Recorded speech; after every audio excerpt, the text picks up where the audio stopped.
இரண்டாம் நிலை, இயேசுவின் மேல் சிலுவை சுமத்தப்படுகிறது. பலரின் முன்னிலையில் குற்றவாளியாக நிறுத்தப்பட்ட இயேசுவுக்கு இறுதியில் சிலுவை மரணம் தண்டனையாக அளிக்கப்படுகிறது. அன்று மட்டுமா இயேசு சிலுவை சுமந்தார்? இன்றும் தான். நம் சுயநலத்திற்காக நாம் பாவம் செய்யும் போதும், நம்முடைய கடமைகளை செய்ய தவறி நாம் பாவம் செய்யும் போதும், பிறரை துச்சமென கருதி அவர்களுக்கு எதிராக பாவம் செய்யும் போதும் நாம் பாரமான சிலுவையை இயேசு மீது சுமத்துகிறோம். இந்த உண்மையை நாம் என்று உணரப்போகிறோம்? நம் மனமாற்றம் எப்போது? சிந்திப்போம். நம் புனிதர் வாழ்வில் நம் புனிதர் தேவ சகாயம் 3 ஆண்டுகள் தனிமை சிறையில் அடைக்கப்பட்டார். இந்த கொடுமையை இயேசுவின் சிலுவையாக நினைத்து அன்போடு ஏற்றுக்கொண்டார் தேவ சகாயம். ஜெபம். அன்பு இயேசுவே, எம் வாழ்வின் இன்பங்களை மகிழ்வோடு ஏற்றுக்கொள்ளும் நாங்கள் துன்பங்கள் வரும்போது அதை ஏற்கும் மனநிலை இல்லாமல் துவண்டு போகிறோம்.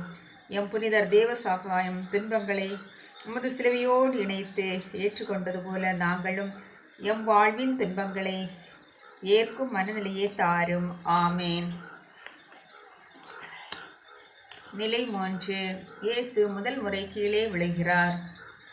விழுதல் என்பது முற்றிலும் இயலா நிலை. இரவு முழுவதும் பலவித கொடுமைகளை அனுபவித்த இயேசு சிலுவை பயணத்தில் உடல் தளர்ந்து கால்கள் பலம் இழந்து நிலை தடுமாறி கீழே விழுகிறார். ஆனாலும் தன் தோளில் இருந்த சிலுவை கீழே விழாமல் இருக்க அதை தன் 2 கரங்களாலும் பற்றி பிடித்திருக்கிறார்.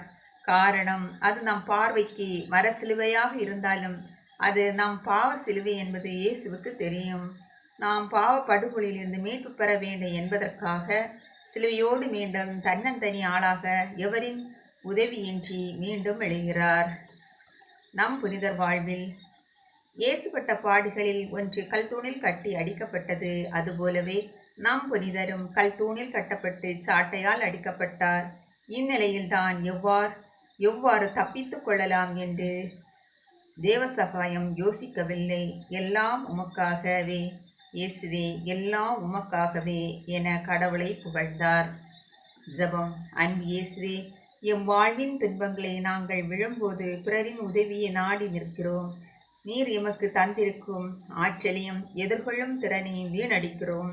எம் புனிதரைப் போல துன்பங்களை எதிர்கொண்டு மீண்டும் வீறு நடைபோடும் ஆற்றலை எமக்கு தாரும். ஆமேன்.